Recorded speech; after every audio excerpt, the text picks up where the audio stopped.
The Hatton Garden Heist, Britain's biggest burglary. In the heart of London's Diamond District, a group of elderly criminals pulled off what would become known as the largest burglary in English legal history.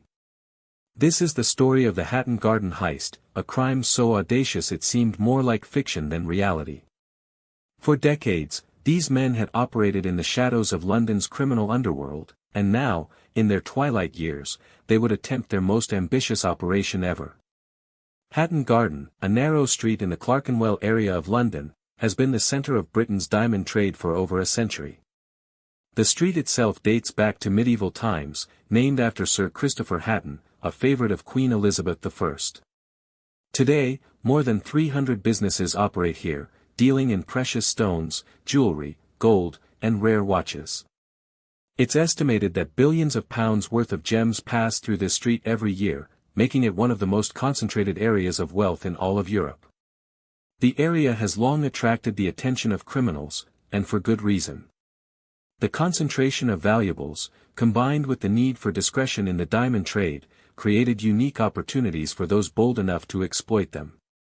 Over the decades, there have been numerous attempts to rob businesses in Hatton Garden, but most had failed due to the sophisticated security systems in place. The heist took place over the Easter weekend in April 2015.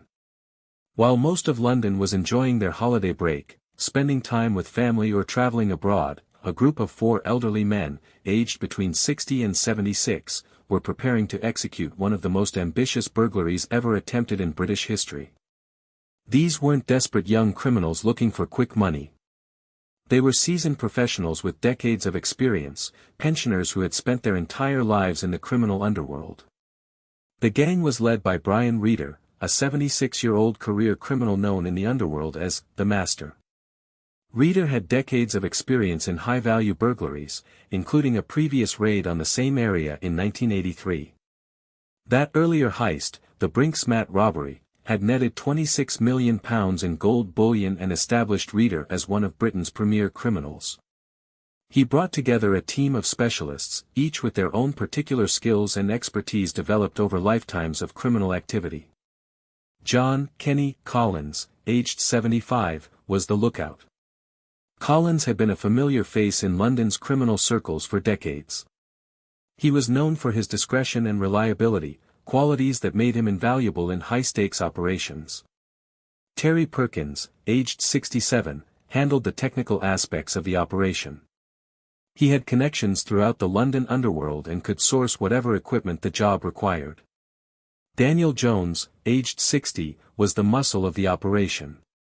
He was younger than the others but had proved his worth in previous ventures. These weren't young, agile thieves. They were pensioners with walking sticks and hearing aids, but they possessed something more valuable, decades of criminal expertise and knowledge. The planning was meticulous, taking place over several months. The gang had discovered that the building's alarm system was connected to a computer network that was vulnerable to attack. They used a professional locksmith to create copies of necessary keys, exploiting vulnerabilities that younger criminals would have overlooked. They studied the building's layout, security schedules, and the routines of the vault's users, gathering intelligence like a military operation. Crucially, they learned about an elevator shaft that provided access to the basement. This would be their entry point, a vulnerability that building security had never properly addressed. The vault itself was protected by a massive reinforced door with a sophisticated locking mechanism, but the gang had a plan for that too. They would use industrial drilling equipment to bore through the defenses, a technique that required patience and skill. The gang also enlisted the help of others who would remain in the shadows. There were lookouts, drivers, and most importantly, a mysterious figure known only as Basil, who was believed to have technical expertise in alarm systems. This mysterious accomplice has never been definitively identified and remains one of the heist's enduring mysteries. On Thursday, April 2, 2015, the gang made their first move. They entered the building through a fire escape, disabled the alarm system, and descended into the basement.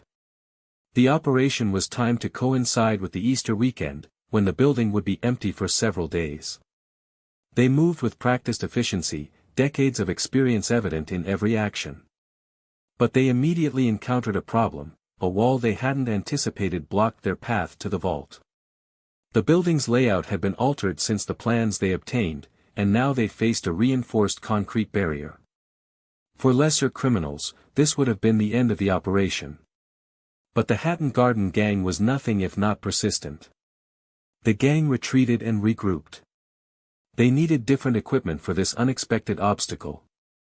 They returned on Saturday night, April 4th, armed with heavy-duty drilling equipment. This time, they were prepared for anything. They drilled through the reinforced concrete wall, creating a hole large enough to crawl through, a process that took several hours of careful work. Once inside, they faced the vault door. Made of thick steel and protected by 100 locks, it seemed impenetrable to ordinary thieves.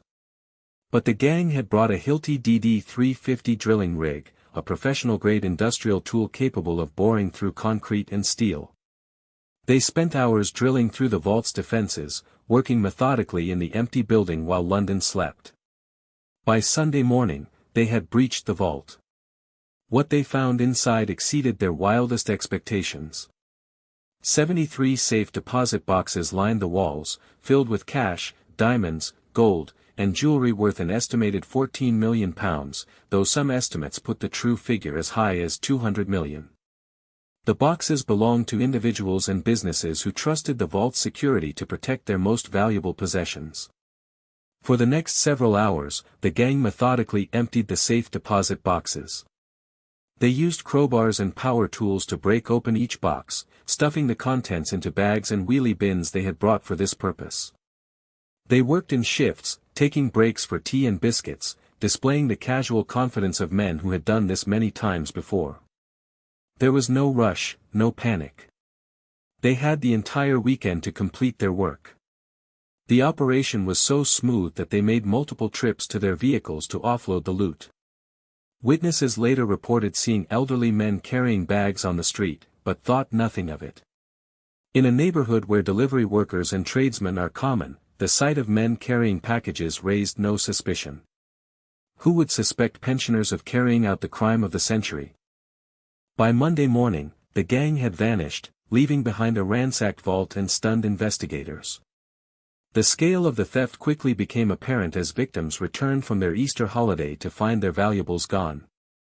Among the victims were ordinary people who had stored family heirlooms, life savings, and irreplaceable mementos. There were also more controversial contents. Some boxes allegedly contained cash that hadn't been declared for tax purposes, complicating the investigation as some victims were reluctant to come forward. The police investigation was massive and unprecedented in scale.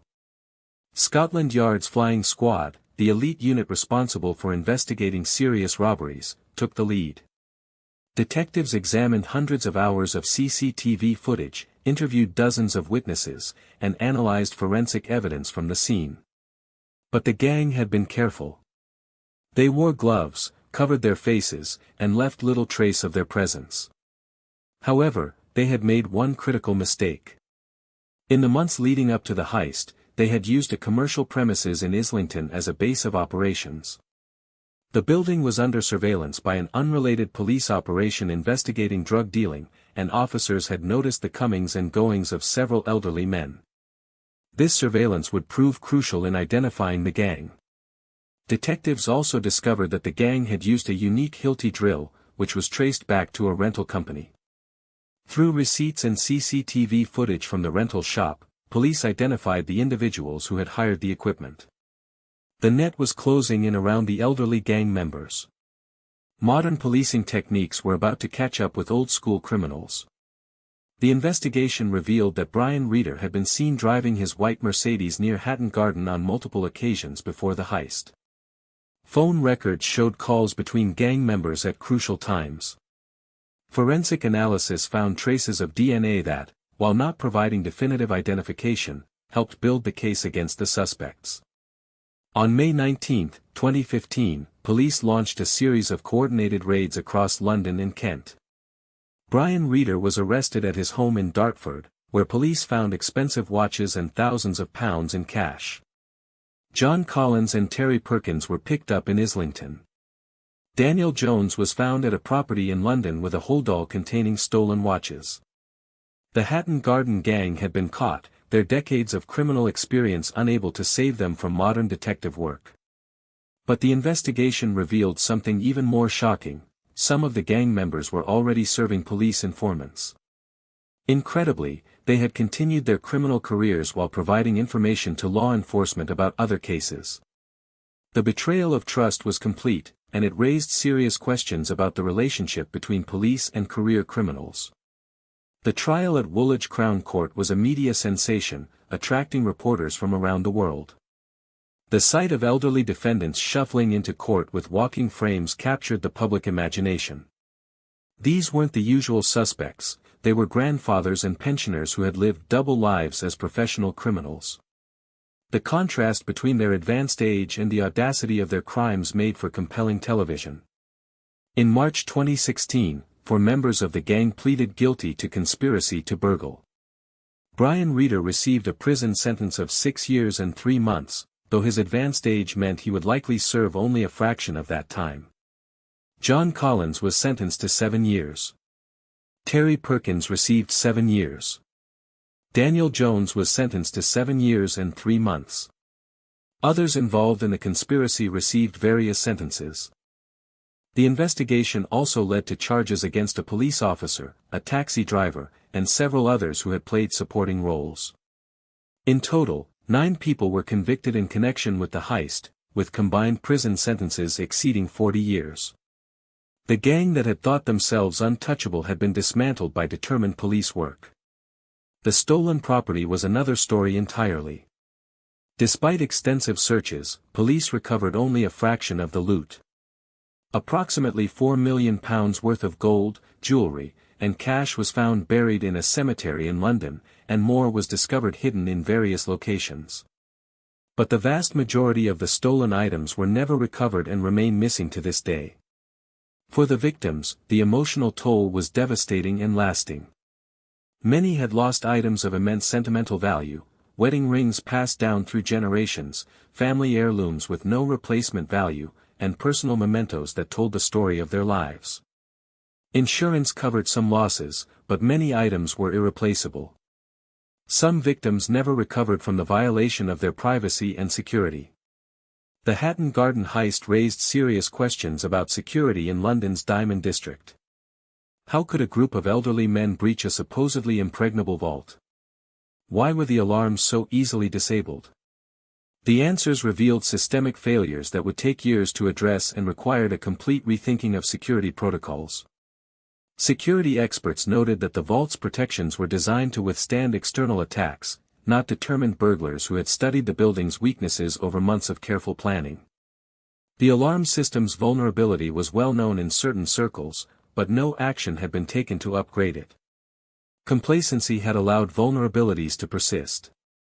The gang's age also became a topic of fascination for criminologists and the general public alike. How had men in their 60s and 70s managed to carry out such a physically demanding operation?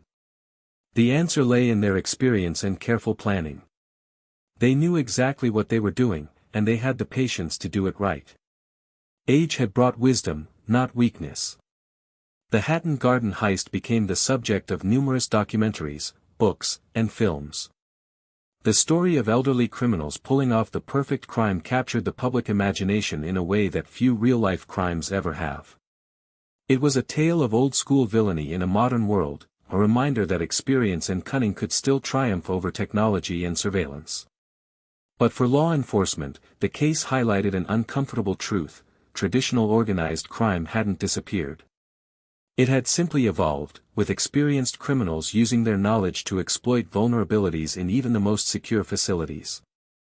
The elderly gang members represented a generation of career criminals who had operated for decades with relative impunity. The legacy of the Hatton Garden heist continues to this day, influencing security practices and criminal investigations alike. Security in London's Diamond District has been dramatically upgraded with new technologies and protocols. Safe deposit companies have implemented new procedures and technologies. But the memory of what happened that Easter weekend serves as a reminder that no security system is infallible when faced with determined and experienced adversaries. The men who carried out the heist are now either dead or too old to return to a life of crime. Brian Reeder died in 2023 at the age of 84, having never revealed the full extent of the stolen loot's location. His secrets died with him, and millions of pounds in stolen goods remain hidden somewhere in London. Terry Perkins also passed away in 2018 while still serving his sentence. The remaining members of the gang have been released from prison, elderly men returning to a world that has moved on without them. Their families have been changed forever by their actions, their reputations destroyed, and their freedom taken away. The price of their ambition was ultimately far higher than they ever anticipated. The Hatton Garden heist remains one of the most remarkable criminal enterprises in British history. It was executed with precision, planned with patience, and carried out by men who should have been enjoying their retirement. Instead, they chose one last big score, and in doing so, secured their place in criminal legend as the perpetrators of Britain's biggest burglary. The vault they breached has been rebuilt and reinforced with modern security systems. The street they targeted remains London's Diamond Centre, bustling with activity. But the story of that Easter weekend in 2015 will be told for generations to come, a tale of audacity, cunning, and the enduring allure of the perfect crime. It stands as a testament to human ingenuity and ambition, even when applied to criminal ends, and as a warning that even the most secure places have vulnerabilities waiting to be exploited. To understand the true magnitude of the Hatton Garden heist, it's worth comparing it to other famous robberies throughout history. The Antwerp diamond heist of 2003 is often considered the largest diamond heist ever, with an estimated $100 million in diamonds and other jewels stolen from the Antwerp Diamond Centre in Belgium. Like Hatton Garden, it involved careful planning and exploitation of security vulnerabilities. The thief, Leonardo Notarbartolo, had rented an office in the building and spent 2 years planning the robbery. Another comparable crime was the Brussels Airport diamond heist of 2013, where robbers disguised as police officers intercepted a shipment of diamonds worth an estimated $50 million. The robbery took less than 5 minutes and was executed with military precision. However, unlike the Hatton Garden gang, these thieves were never caught, and the diamonds were never recovered. The contrast highlights both the similarities and differences between high-profile heists. The Brinksmat robbery of 1983, mentioned earlier in connection with Brian Reeder, remains the largest gold heist in British history. £26 million worth of gold bullion was stolen from a warehouse near Heathrow Airport. The gold was never fully recovered, and some of it is believed to have entered the legitimate market. The robbery became legendary in criminal circles and established the template for organized theft operations in Britain. What made the Hatton Garden heist unique was not just the value of the stolen goods, but the age and experience of the perpetrators. In an era of cybercrime and sophisticated digital theft, these men had relied on old-fashioned skills, surveillance, physical breaking and entering, and knowledge of building systems. Their success demonstrated that traditional criminal expertise remained relevant in the 21st century. The investigation into the heist also highlighted the changing nature of police work.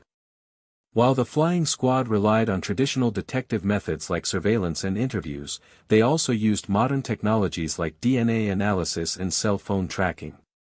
The combination of old-school detective work and modern forensic science proved effective in identifying and prosecuting the gang. The role of informants in the case remains controversial. The revelation that some gang members had provided information to police while continuing their criminal careers raised questions about the ethics and effectiveness of informant programs. Police had to balance the value of information received against the crimes being committed by their sources. The case prompted a review of informant handling procedures within the Metropolitan Police. The media coverage of the heist and subsequent trial was unprecedented in its scope. Newspapers and television programs around the world covered every development, fascinated by the spectacle of elderly gangsters facing justice. The coverage humanized the perpetrators in ways that were both sympathetic and sensational. Some commentators questioned whether the attention glorified criminal behavior, while others saw it as a legitimate public interest story. The financial impact of the heist extended beyond the direct losses. Insurance premiums for safe deposit boxes in London increased significantly after the robbery. Businesses in Hatton Garden invested heavily in upgraded security systems.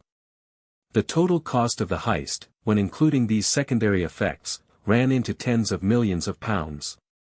The economic ripple effects touched businesses and individuals who had no direct connection to the vault. For criminologists, the Hatton Garden heist provided valuable insights into the psychology of career criminals. The decision by experienced offenders to commit one last major crime at an advanced age challenged conventional theories about criminal desistance. The case suggested that for some individuals, the allure of the criminal lifestyle never truly fades, regardless of age or circumstances. The heist also prompted discussions about the regulation of safe deposit boxes. Unlike banks, safe deposit facilities were subject to relatively light regulation, and customers could store items anonymously.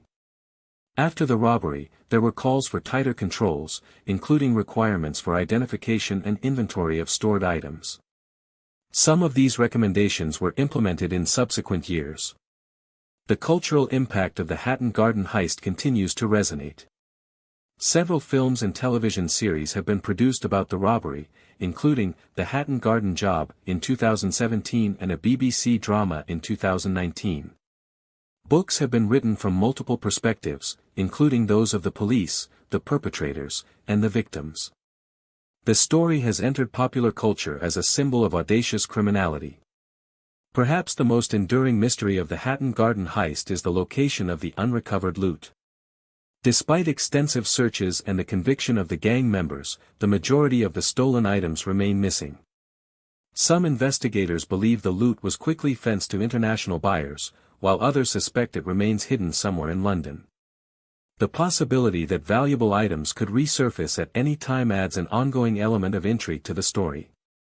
The victim impact statements presented at the trial painted a picture of profound loss and violation. One victim described losing jewelry that had been in her family for generations, items that represented her connection to ancestors who had perished in the Holocaust.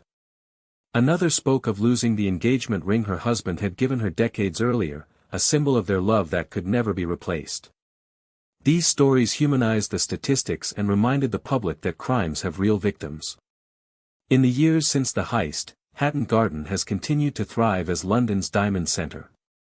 The businesses that were affected have largely recovered, and new security measures have restored confidence in the area's safety. The street remains a symbol of wealth and commerce, its history enriched by one of the most remarkable chapters in criminal history. The Hatton Garden heist serves as a reminder that even the most sophisticated security systems can be defeated by determined adversaries with enough time, knowledge, and patience. It also demonstrates that age is no barrier to criminal ambition, and that experience can sometimes outweigh physical capability. The lessons learned from this robbery continue to influence security practices and criminal investigations around the world. As we reflect